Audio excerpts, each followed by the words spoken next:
Baik teman-teman, selamat pagi. Terima kasih sudah hadir di rapat kita pagi ini.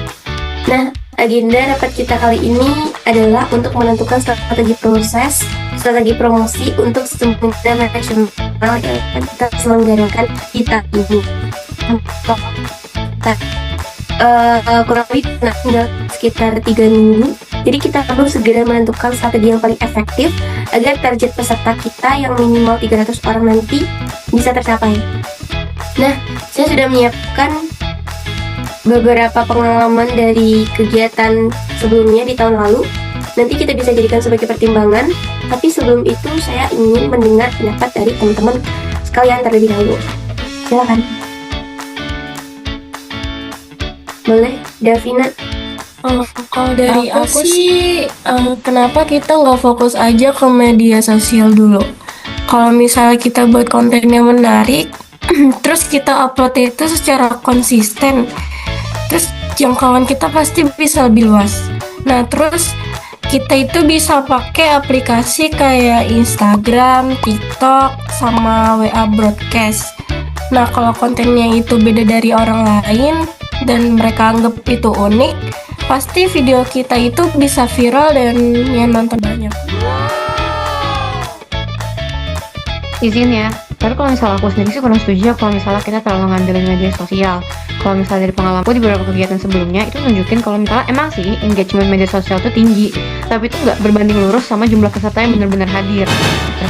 Menurut aku, kita bisa ngelakuin yang namanya kerjasama bareng organisasi mahasiswa yang malah tuh lebih efektif karena pastinya peserta itu akan lebih tertarget gitu loh. Bahkan menurut saya strategi ini tuh harusnya jadi strategi utama untuk promosiin kegiatan kita. Gimana? Gue ada ide bagaimana kalau kita tuh menggunakan influencer kampus. Biasanya kalau ada influencer yang mempromosikan dan peserta tuh bisa meningkat. Kita kan bisa juga cari influencer kita yang punya follower yang banyak gitu. Tapi kalau misalkan kita pakai influencer, kita juga harus pertimbangin biayanya, karena kalau misalkan kita ngundang influencer itu butuh biaya yang gede karena pasti mereka minta fee. Terus juga kita juga harus pertimbangin biaya desain promosi, terus juga kebutuhan lain-lainnya yang kita butuhin. Menurut aku tadi Salsa kayaknya terlalu maksa buat kerja sama organisasi ini deh. Maaf, maksudnya apa ya? Tadi kamu bilang apa? Oh, sorry, yang kira udah di-mute. Salah emang gak setuju sama usulan aku, yang ngomong aja gak sih langsung?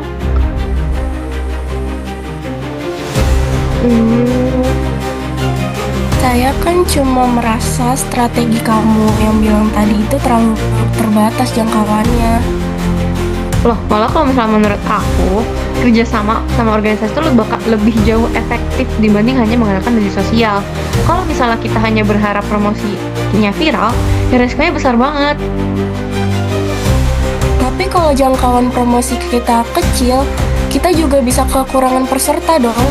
Enggak juga. Kalau misalnya kita kerja sama bareng organisasi yang tepat, jumlah peserta bisa tetap tinggi. Bahkan menurut aku kualitas pesertanya juga pasti akan lebih baik dibandingkan kita hanya mempromosikan lewat media sosial. Maaf teman-teman, sebenarnya influencer tuh juga bisa membantu meningkatkan awareness.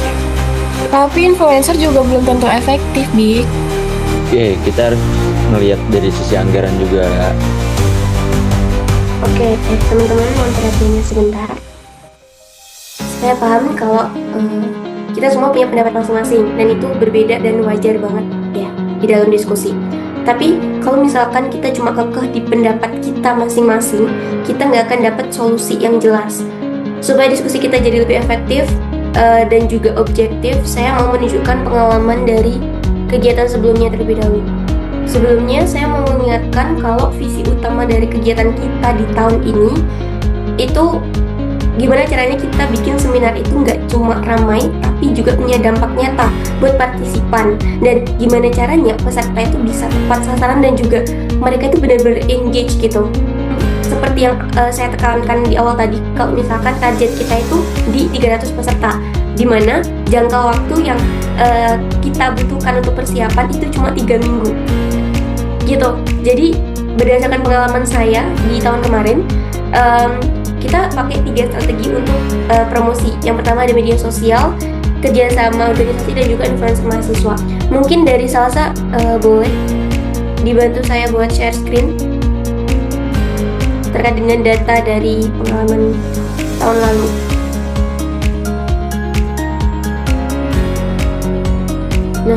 Nah, data dari tahun lalu kita pakai media sosial itu menggunakan Instagram dan juga broadcast WhatsApp, dimana itu kita lakukan selama 2 minggu. Nah, outputnya apa? Waktu itu jangkauannya mencapai sekitar 1.200 akun, teman-teman. Tapi pendaftar yang masuk itu yang benar-benaran serius itu sekitar 230 peserta doang.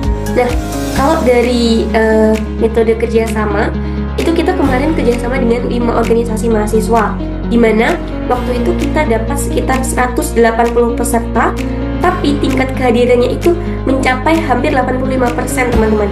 Dan itu lebih tinggi dibandingkan dengan media sosial yang sebelumnya itu. Nah, sedangkan untuk influencer, kemarin kita sempat pakai 2 influencer kampus. Nah, sebenarnya terjadi peningkatan traffic pendaftaran, tapi biaya yang kita keluarkan itu juga cukup besar, sekitar 500.000 per influencer. Sementara tambahan peserta kita itu cuma sekitar 40 orang gitu. Nah, jadi dari pengalaman tersebut saya kayak ngambil kesimpulan gitu, kalau misalkan media sosial itu dia lebih ke sebenarnya bagus untuk jangkauan luas. Nah, kalau kerja sama organisasi dia efektif untuk peserta tertarget. Tapi kalau influencer itu dia lebih ke bisa membantu awareness, tapi kurang efisien dari segi biaya. Karena melihat kondisi kita yang sekarang ini ada di keterbatasan anggaran ya teman-teman. Jadi saya saran kita mungkin bisa menggunakan strategi kombinasi antara media sosial dan juga kerjasama organisasi aja. Tapi untuk influencernya mungkin kita bisa pakai secara alternatif aja.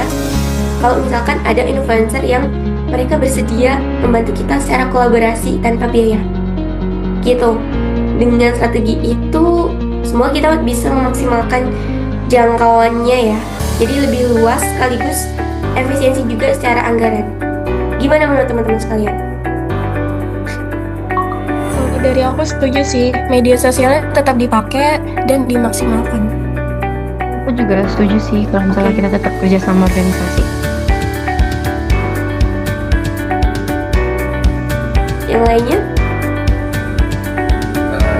Untuk saya ada baru yang mau kolaborasi. Ya kalau aku sih kalau lihat dari anggaran aman sih, jadi oke. Oke, jadi kita sepakat pakai strategi kombinasi 2 tadi ya, dan juga influencer sebagai alternatifnya juga. Nah, kita langsung bisa eksekusi. Saya akan sekalian bagi tugas aja. Nanti untuk Davina, kamu bisa fokus ke tim media sosial, buat desain poster, konten promosi, dan juga jadwal postingnya juga jangan lupa. Terus Salsa, kamu fokus di kerjasama organisasi ya. Jadi nanti buat daftar organisasi target dan juga mulai menghubungi mereka. Kemudian Big, kamu bisa bantu untuk mencari influencer dari kampus-kampus yang mungkin kita ajak buat kolaborasi. Dan terakhir Alul, Farul, nanti kamu bisa bantu buat menyusun estimasi anggaran dan juga mengontrol kebutuhan biaya dari persiapan kita nantinya.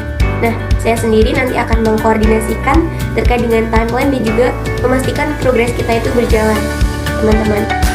Oke, kita targetkan dalam 3 hari ke depan semua draft sudah siap ya. Oke?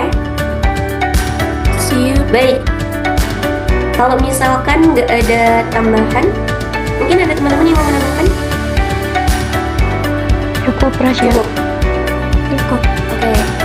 Kalau cukup, mungkin kita bisa mengakhiri rapat kali ini. Semoga nantinya kita bisa kerjasamanya maksimal dan target kita nanti tercapai ya. Dan kalau misalkan ada sesuatu yang mungkin perlu ditanyakan atau perlu didiskusikan lebih lanjut, bisa langsung ke saya. Oke? Boleh langsung meninggalkan ruang rapat, teman-teman. Terima kasih. Oke, terima Terima kasih kasih Rasya. semuanya. Terima kasih. Ya, sama-sama. Makasih, Nash.